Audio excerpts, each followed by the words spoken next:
பார்த்தீங்கன்னா honey cake பண்ணலாம். Honey cake பார்த்தீங்கன்னா எல்லாரோட ஃபேவரட்டும் கூட தான். நான் பார்த்தீங்கன்னா என்னுடைய கணவரோட பர்த்டே 16th மார்ச். ஸோ அவருக்காக நான் இந்த ரெசிபி பண்ணுறேன். அதை வந்து உங்கள் கூட நான் ஷேர் பண்ணிக்கிறேன். வாங்க பார்க்கலாம்.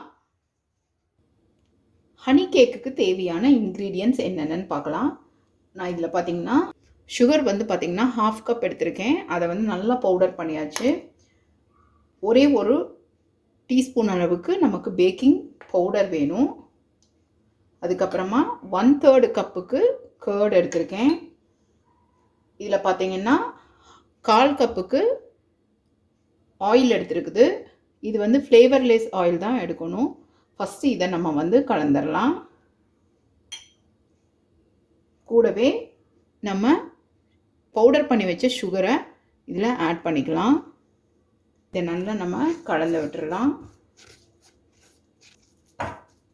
கூடவே இந்த 1/3 கப்பு தயிரையும் இதில் ஆட் பண்ணிக்கலாம். நம்ம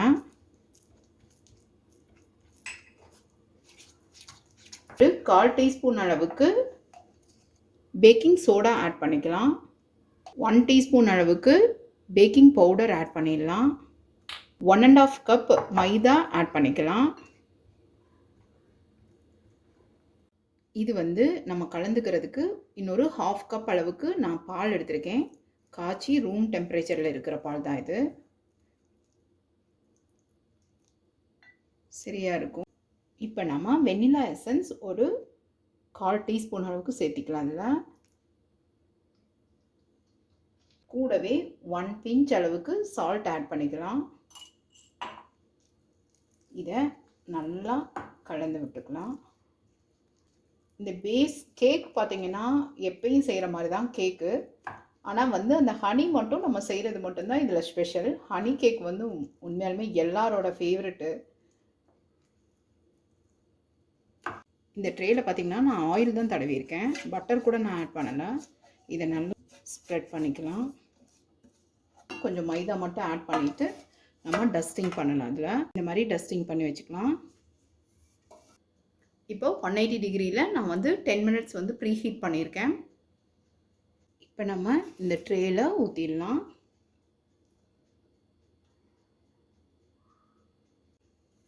பாருங்கள், நல்லா நம்ம ஊற்றியாச்சு.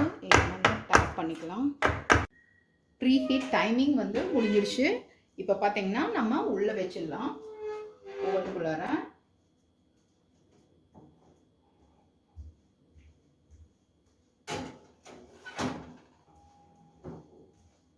வச்சு ஒரு 25 to 30 மினிட்ஸ் ஆகும். நம்ம கேக் பார்த்திங்கன்னா சூப்பராக ரெடி ஆகிடுச்சு. இப்போ பார்த்திங்கன்னா நம்ம பாருங்கள், டூத் பிக் தான் விட்டு பார்க்குறோம். பாருங்கள், எங்கேயும் ஒட்டலை, ஸ்டிக் ஆகாமல் வந்திருக்குது. இதுக்கு வந்து நல்ல ஒரு ரெஸ்ட் டைம் கொடுக்கலாம்.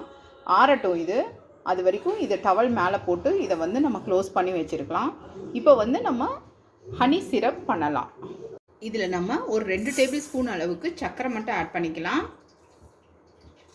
1/3 கப்பு தண்ணியும் இதில் ஆட் பண்ணிக்கலாம்.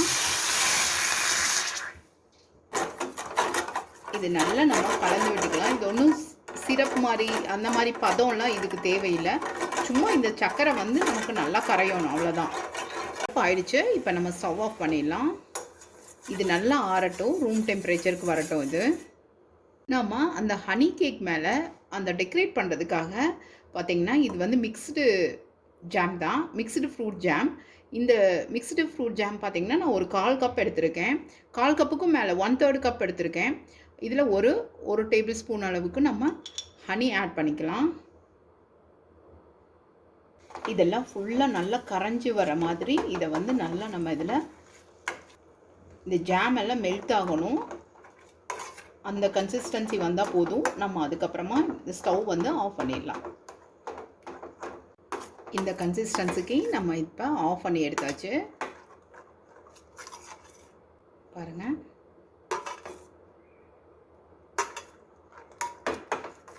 இதுவும் அப்படியே ஆறட்டும்.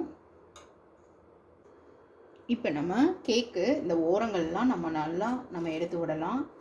அப்போ தான் வந்து உங்களுக்கு ஈஸியாக வெளியில் வரும்.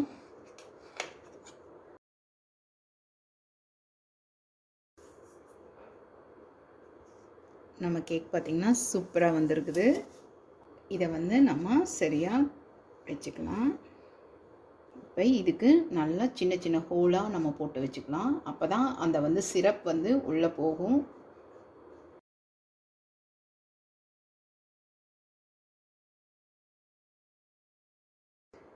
இப்போ நம்ம இதில் வந்து சர்க்கரை எல்லாம் போட்டு நம்ம சிரப் வந்து எடுத்து வச்சுருக்கோம்ல, இதில் பார்த்தீங்கன்னா ஒரு 3 டீஸ்பூன் அளவுக்கு ஹனி ஆட் பண்ணிக்கலாம். இதை கொஞ்சம் கொஞ்சமாக நம்ம இதில் ஊற்றலாம்.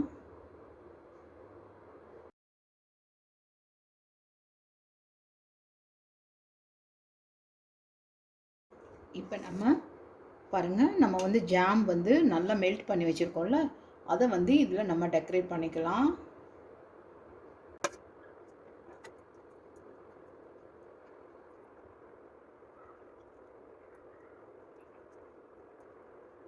இதுக்கு மேலே போடுறதுக்கு பார்த்திங்கன்னா டெசிகேட்டட் கோகோனட் வேணும்.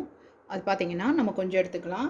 அப்படி இந்த டெசிகேட்டட் கோகோனட் உங்கள் வீட்டில் இல்லை அப்படின்னா, நீங்கள் ஆர்டினரி கோகோனட்டே பார்த்திங்கன்னா நல்லா டவாவில் லைட்டாக ஃப்ரை பண்ணிவிட்டு நீங்கள் எடுத்தீங்க அப்படின்னா சூப்பராக இதே மாதிரி வந்துடும்.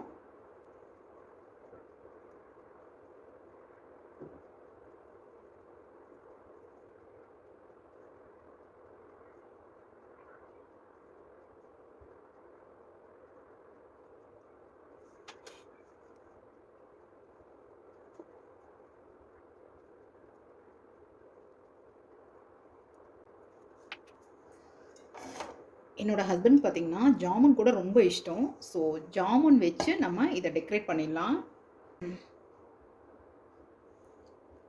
இந்த மாதிரி ஜாமுனை வந்து நம்ம இப்படி ஹாஃபாக கட் பண்ணோம்னா இங்கே வைக்கிறதுக்கு நமக்கு ஈஸியாக இருக்கும்.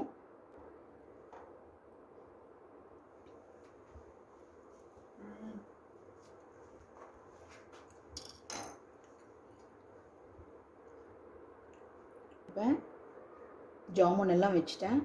இதுக்கு மேலேயும் நம்ம கொஞ்சம் அந்த டெசிகேட்டட் கோகோனட் வைக்கலாம்.